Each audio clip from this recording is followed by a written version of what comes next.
Hello again, Power Rangers family, friends, and fans. Steve Andrino, aka Baboo, here with another episode of Baboo's Monster Review. And today it's Season 1, Episode 2 of Mighty Morphin Power Rangers, episode entitled High Five, which has absolutely nothing to do with the monster, but that's okay. We'll get to that in a minute.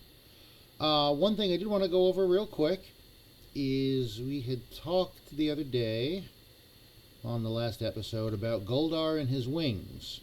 Now, this is a couple screen caps from episode 1. So when he comes down to fight the Rangers with the putties, he jumps off the building, and lo and behold, he has wings. But a little later on, once Rita makes him big, no wings. This is actually going to happen quite a bit through the season, simply because, again, that's actual all stock footage from Japan that Saban had to piece together to make the American Power Ranger episodes. Unfortunately, there were some continuity issues with having wings and not. Continuity was certainly something that was worked on throughout the course of 30 years worth of Power Rangers at this point. So yeah, I mean, it's gotten a lot better. But even in regular, big budget movies, there's always going to be some minor mistakes that get through. Every movie's going to have goofs in it. Most of the times it's continuity. But anyway, let's get on to... Actually, we're going to do Season 2. Got to start with, of course, the best shot in the whole show. In the intro is all the monsters at once. But we just conquering Earth. Okay, we can skip over all of this. We know who all the actors are. Let's get into the actual show, but we're going to, again, speed this up because this is the less important part. Just real quick, Jason's showing off in juice bar / gym, and we're getting the idea that Trini is afraid of heights, so she's not real happy about that. Jason, of course, gets all the way to the top because he is a martial arts expert and very athletic. We have a little bit of comedy here, again showing that Billy is not necessarily the most athletic, although he tries. But if that was supposed to be comic relief, here comes the double dose of comic relief, Bulk and Skull. And of course, Bulk, being the blowhard that he is, has to show that he can do it. I can do it better than you. Yeah, that's what you're saying, all right. Step aside. Let me show you how it's done. Are you sure you know how to work this thing? Well, what do you think I am? Stupid? Well, you know what they say. If the rope fits, climb it! High speed. Skull laughing at somebody else's joke at Bulky spent. Hey, Bulky, I thought you were going up. Ooh, I shouldn't do that.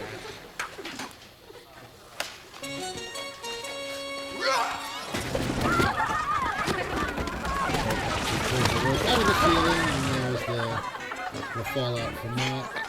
This is a very common thing in Ranger episodes. It got to the point where episodes started getting written with the idea of what can we dump on Bulk today? What kind of mess can we make on him, or how silly can we make him look? I mean, that was definitely a running theme in the scripts.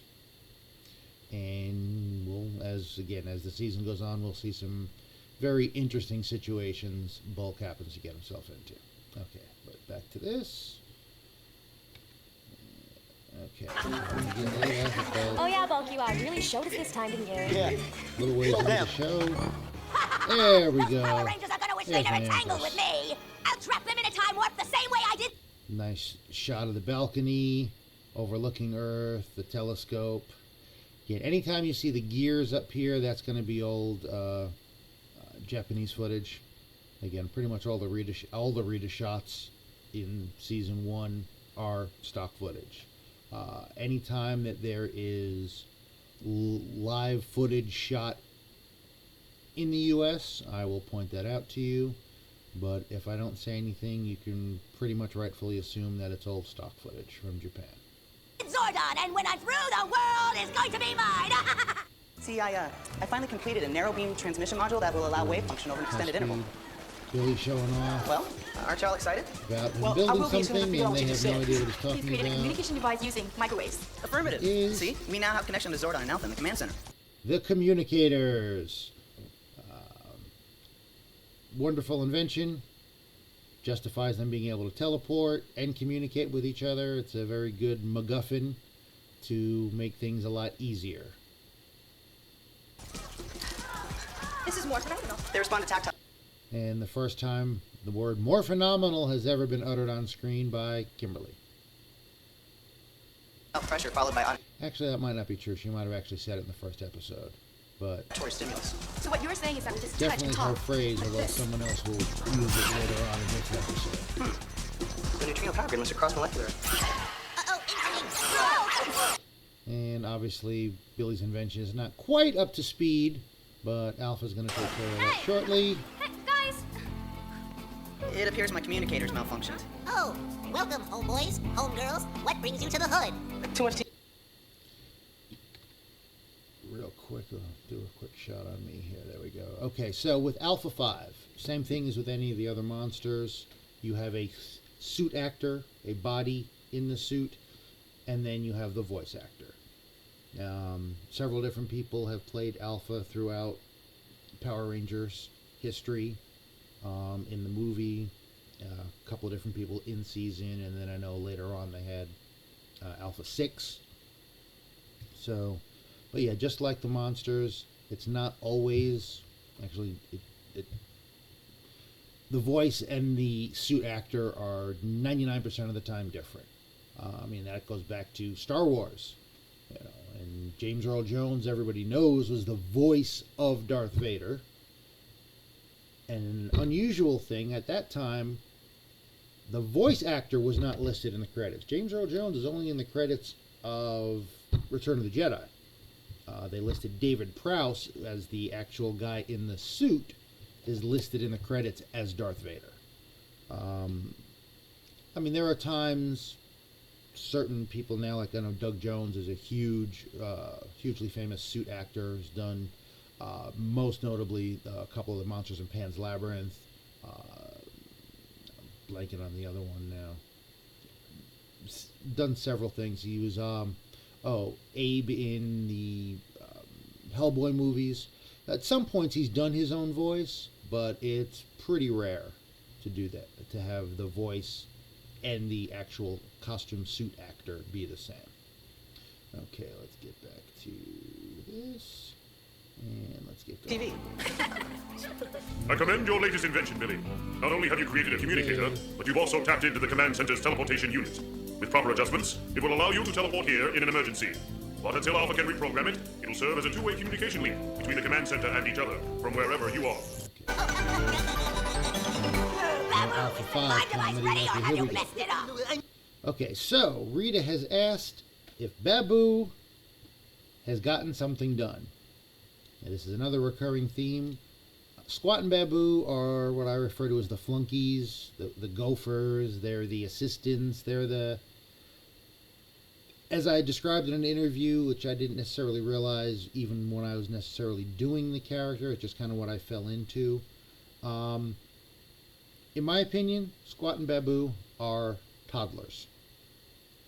I equated it to, their dad's out in the driveway trying to fix the car, and he asks his 6-year-old, "Hey, go grab me a 3/4 wrench."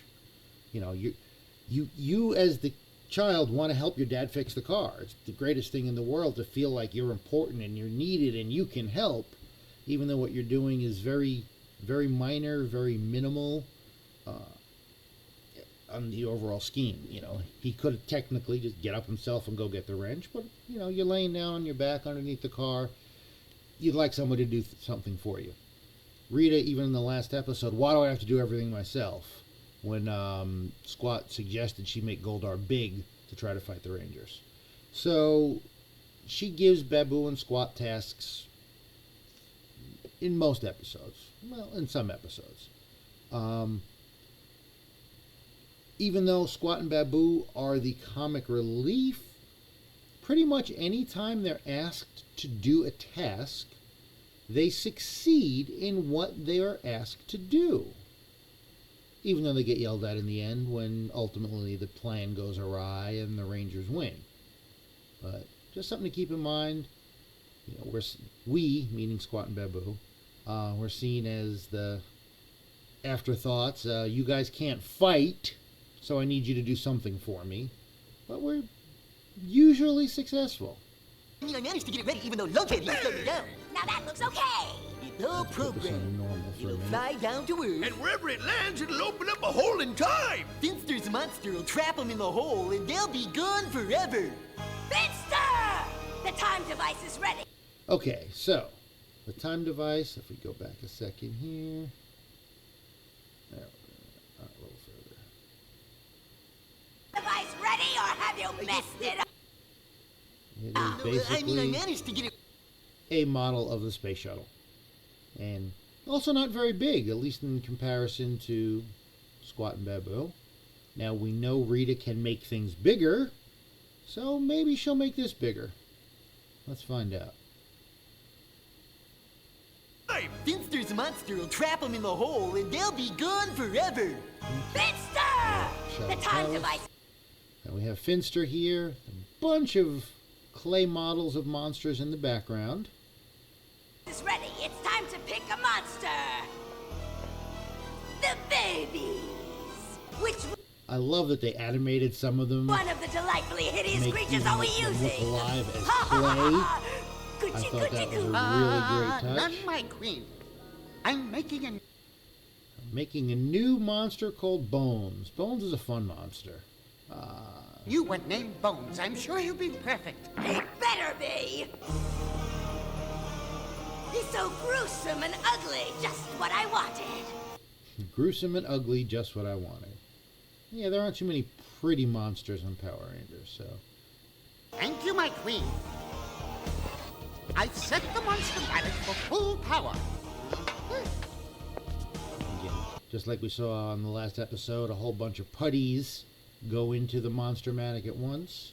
This time we're just doing the one special monster. Or as Power these came to be Rangers will be known, Monsters of the helpless Week, against even though it was a daily show.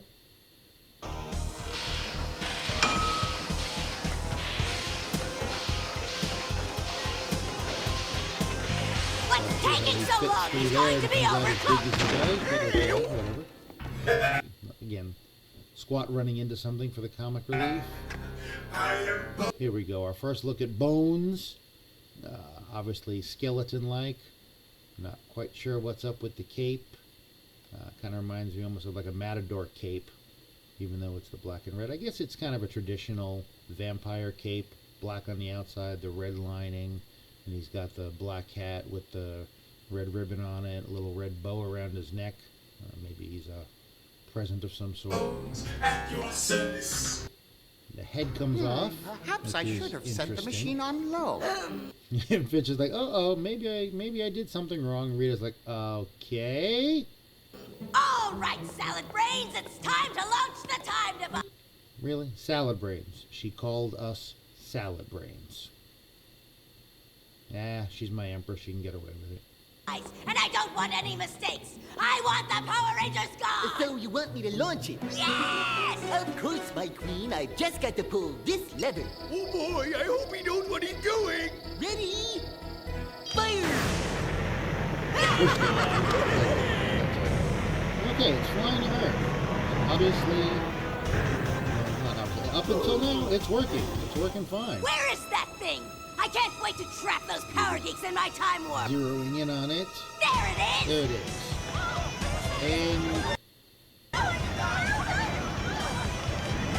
no, she did not make it grow. That's how big it is. Literally, it looks like a child remote control toy, since that's what it is. For some reason, everybody's afraid of it. The little montage here of people screaming in terror, running away from it. Again, more comedic actions. Cars dodging it so they don't run it over. road workers diving out of the way so they don't get hit by it. It lands and creates the time warp. Extreme audio oscillation. What does it indicate? Let's see what this is going to do to the Rangers. It's Rita. She sent a device to open a time trap, and the Putty Patrol is gathering outside of town. Find out what they are up to while I analyze the time device. So they don't actually beam down to the time device. They go to watch the putties, which for some reason are outside of town. What are they doing out here? I don't know. We better stay here and keep an eye on them. I don't believe that's a viable option at the moment. What are you talking about? This is perfect camouflage. It was about 10 seconds ago. Guys, we got more. No. Surprise! They're getting surrounded by them. I'll take this off of, put this on normal speed so we can watch a little bit of the We fight. gotta try and take care of things in a row before we use our powers. Come on. So they're going to try to handle them by themselves. Now, if we remember in the last episode, they really did not do too well against the putties until they used their morphers to become rangers, and then were able to beat them down pretty good. So let's see what happens this time around as civilians and not actual ranger powered up rangers. Putties are surrounding them. One thing I will say about the suits, by the way, the suits are literally just silver spandex. The little black pieces, the stripes are sewn on. Have silver boots, the silvery gray gloves, and I know on some of the toys even, and we'll see throughout episodes, it's not just hands. Sometimes they have like a ball, like it's a rock. In the first episode, one of them had a sword. So, I mean, they'll use different things to fight with. But pretty basic costumes. The hoods is just a spandex cowl with the mask actually attached, sewn onto it. So it's not that the mask goes over the cowl, it's actually all one piece. And I know this because I actually was able to wear one of the putty suits one day for season 2 for the, well, we'll get into the Z putties at a later, when season 2 kicks off. Okay. We're gonna start the fight. Doing alright. I mean, they're keeping back a little bit. But then Jason, the leader, decides it's a good idea to split up just so they're not all right there, so they don't get surrounded, I guess. Billy and Trini take off running. Incidentally, this location is known as the Vasquez Rock, Okay. I believe. You go that way. Right. Okay, so here we go. They're splitting up. And guys,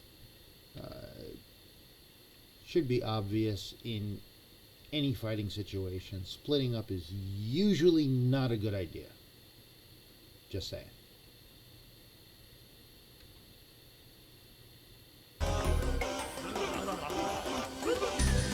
Getting followed. Now remember, Trini's the one that's trained in martial arts. Billy is not.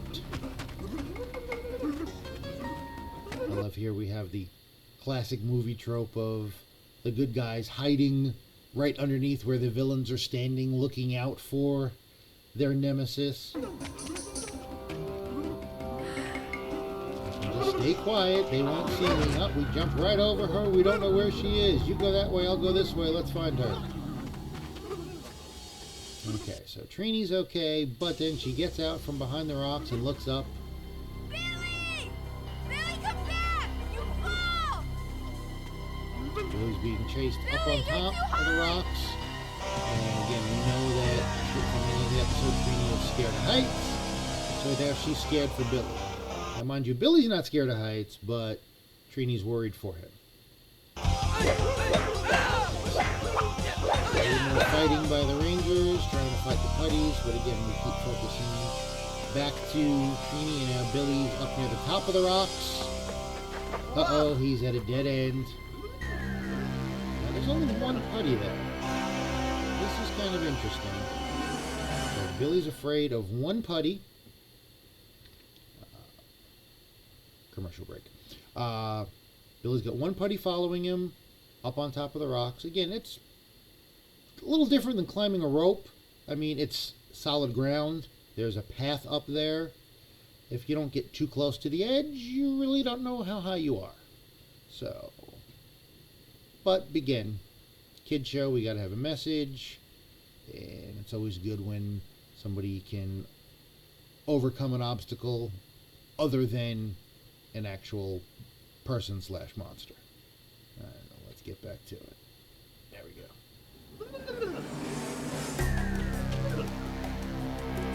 Alpha. I'm afraid. But I can do this. Billy needs me. He doesn't have the communicators yet. Oh, I know. I'll pull out my morpher. Uh-oh. My I'm power so scared morpher. I dropped it. Those things are expensive, Bill. You gotta take better care of them. Okay, so he realizes he has nowhere to run, and he's not really sure about fighting the putty. So he's asking for help.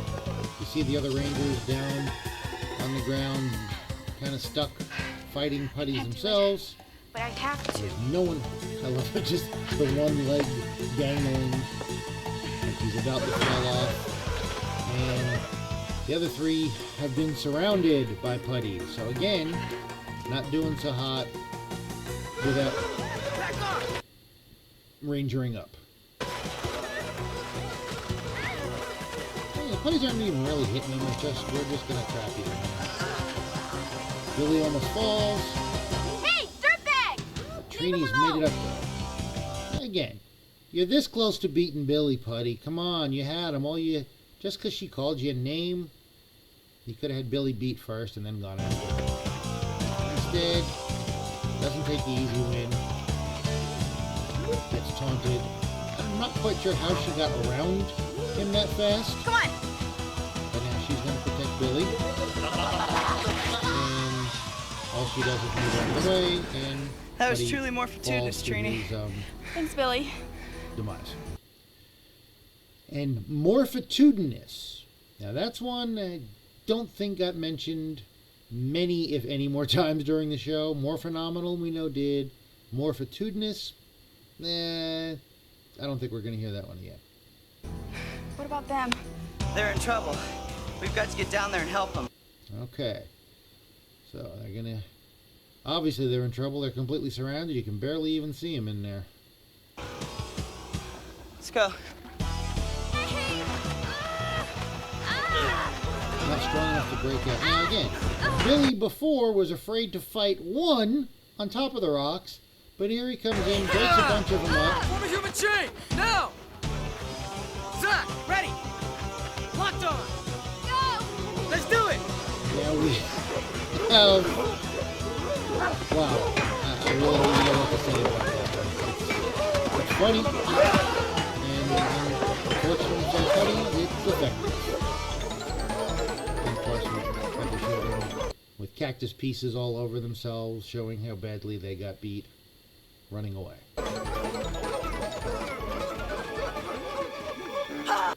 And surprise, surprise, Rita's not happy. All right, Bones, go do your stuff. Here comes Bones. Congrats.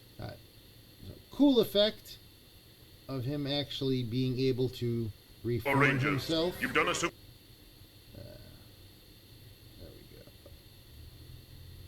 we go. This is just so cool. They just throw pieces down there, and obviously this is not a suit yet that an actor would be in, but it's a cool effect, which I'm assuming they had all put together and shot in reverse to show it film it falling apart and then run it in reverse to show it forming back up.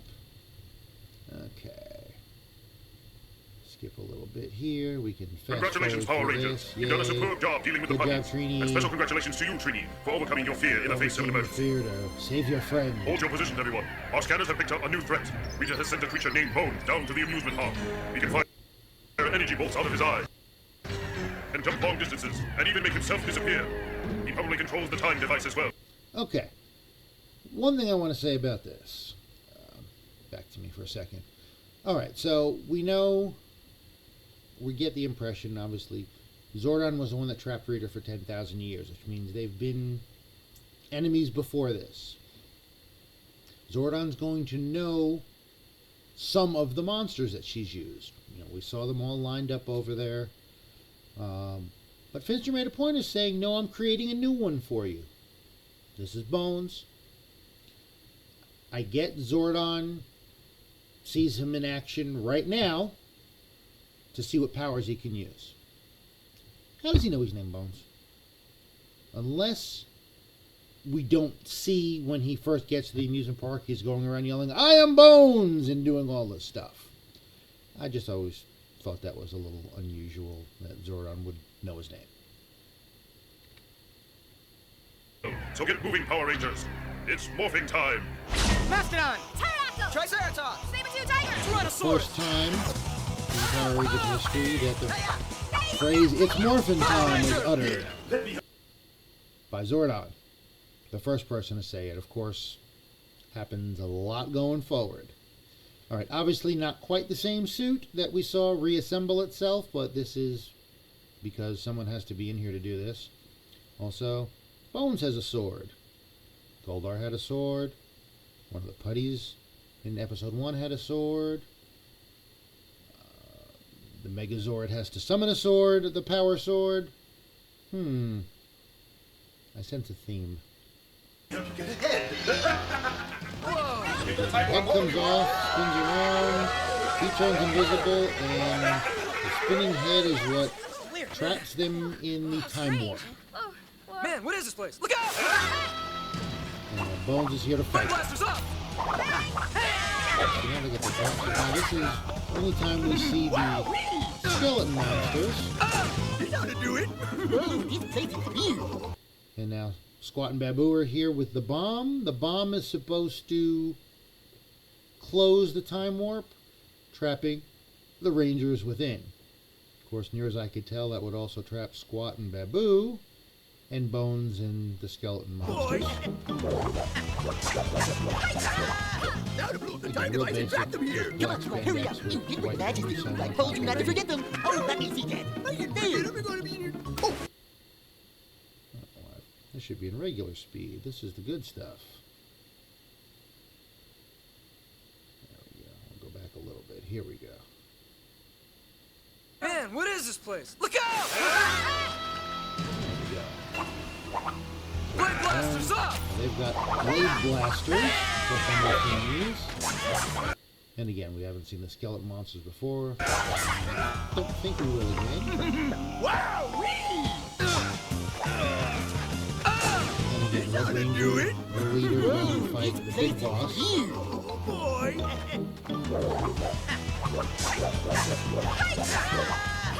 Now to blow the time device and trap them here. Come on, Squad, hurry up. You did bring the matches, didn't you? I told you not to forget them. Oh, let me see that. There. We're gonna be in here. Oh, now just hold it steady so I can light it. There. Oh boy, now we're gonna get it. Oh. Our job was to plant the bomb, Jason! set it off. Stop! To trap them in. We did our job. Bones uses his sword to open up the fissure in the ground. Come on, blast! Turning blade blasters into actual blasters. Batman would not approve of these things, just saying. Alright, so they're getting apart only to realize he can reform. And then Billy gets the bright idea that the head is everything. Unfortunately, he's right. Keep away. So long, bonehead! I don't know the purpose of Bones opening up the fissure in the ground, but unfortunately that was his big mistake and led to I'm his not through defeat. yet! Move the soft and pliant centaur the giant! Okay, Rita not giving up very easily. We need to do something else here. Back on me for a minute. So yeah, this is an unusual episode in the fact that we actually had two different main monsters. You know, we had one main monster, but he got defeated a little quickly, so Rita decided she needs to send another monster down to deal with him. And this one doesn't ever really get named. He's only referred to as Giant. So let's see what Giant's all about.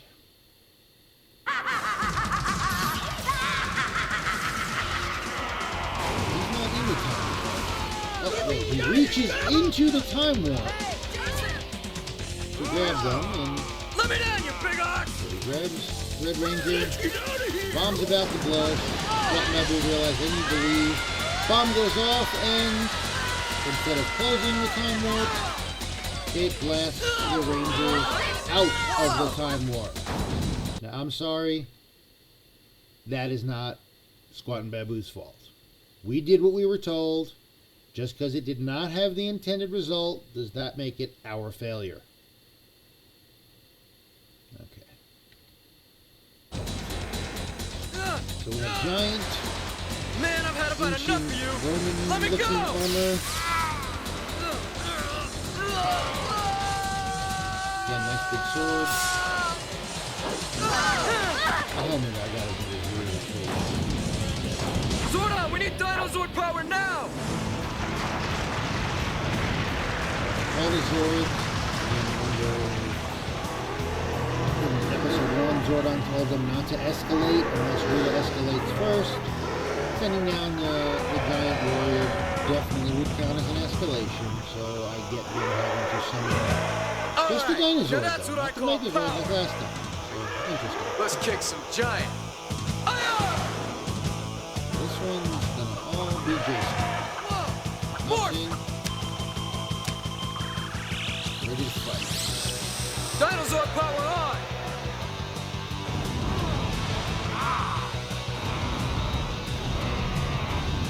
Put the sword back. I don't know what they're doing now, but they do some hand-to-hand grappling first. Let's see who's stronger.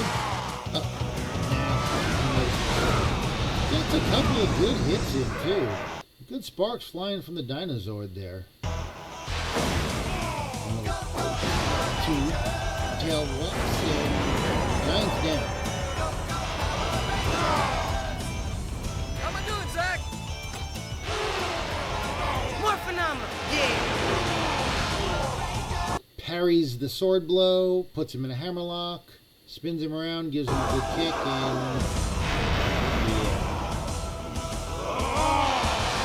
Time to chill this dude out. Three falls.